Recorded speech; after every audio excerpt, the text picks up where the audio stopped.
Muy buenas tardes. En esta oportunidad voy a tener a bien desarrollarles una pequeña explicación de lo que corresponde el aprendizaje significativo.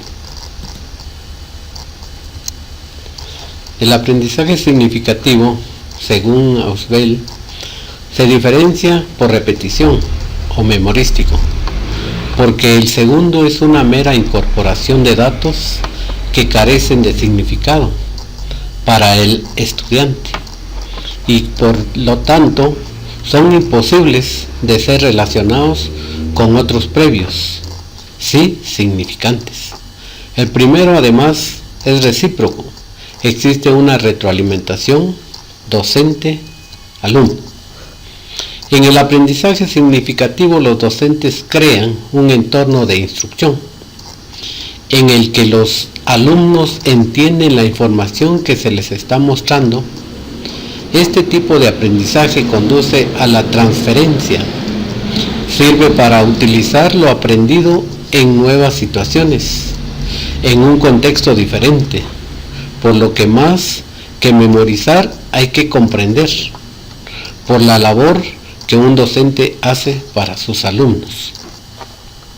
El aprendizaje significativo ocurre cuando una información nueva se conecta con un concepto relevante, preexistente en la estructura cognitiva.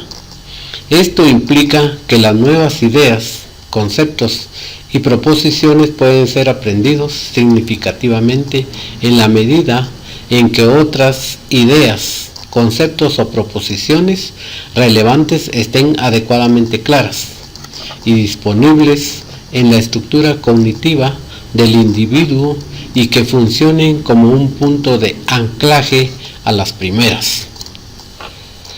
Se da mediante dos factores: el conocimiento previo y la llegada de información nueva, la cual complementa a la información anterior para enriquecerla. De esta manera se logra un panorama más amplio. El ser humano tiene la disposición de aprender de verdad solo aquello a lo que le encuentra sentido o lógica. Tendemos a rechazar aquello a lo que no le encontramos sentido. De aquí se desprende que el único auténtico aprendizaje es el aprendizaje significativo, el aprendizaje con sentido. De otro modo, el aprendizaje será puramente mecánico, memorístico, coyuntural, aprendizaje para aprobar un examen, para ganar la materia, etc. El aprendizaje significativo es un aprendizaje relacional. El sentido lo da la relación del nuevo conocimiento con conocimientos anteriores, con situaciones cotidianas, con la propia experiencia, con situaciones reales, etc. El aprendizaje, según Ausubel, se clasifica en categorías: intrapersonal, situacional, cognoscitivo y afectivo social. La categoría intrapersonal se refiere a los factores internos del alumno, incluye las variables de la estructura cognitiva, que son los conocimientos previos importantes para la asimilación de otra tarea de aprendizaje dentro del mismo campo. También considera la disposición del desarrollo, que se refiere a la dotación cognitiva del alumno por la edad que tiene. Capacidad intelectual se refiere a la aptitud escolar y la capacidad de aprender derivada de su inteligencia general. Factores motivacionales y actitudinales son el deseo de saber, la necesidad de logro y de autosuperación y el interés.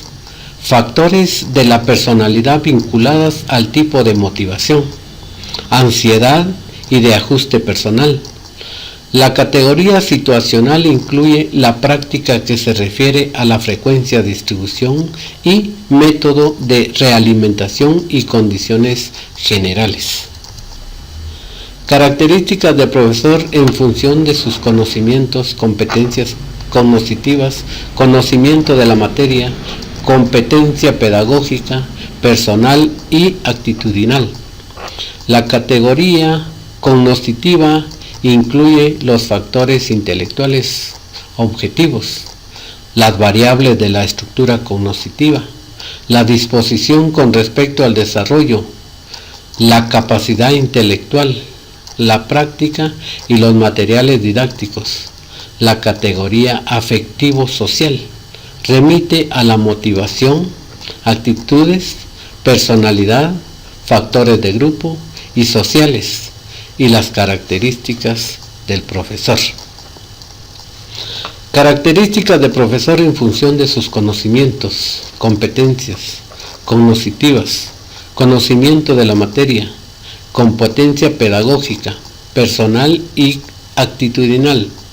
La categoría cognitiva incluye los factores intelectuales objetivos, las variables de la estructura cognitiva, la disposición con respecto al desarrollo de la capacidad intelectual, la práctica y los materiales didácticos. La categoría afectivo-social remite a la motivación, actitudes, personalidad, factores de grupo y sociales y las características del profesor.